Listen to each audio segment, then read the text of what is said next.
working through both Avalonia and Strange World, Avalonia is, very much meant to feel like it could be, our world. It uses a different shape language. The Avalonia for the city itself is a lot of verticals, a lot of kind of boxy shapes. Part of Avalonia is then also the farm, which shape language wise is very much kind of horizontals, inspired by Don's own experiences growing up in a farm, in Iowa.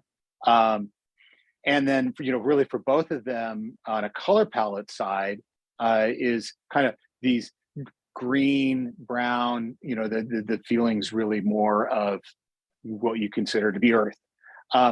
And then once we get into Strange World, that all changes. The shape language becomes much more kind of curves, bubbly. One of the challenges I know for the art team was really then defining a color palette that differentiates it from Avalonia and the farm, which meant that they couldn't use the color green. The green really represented Avalonia. The characters wear green.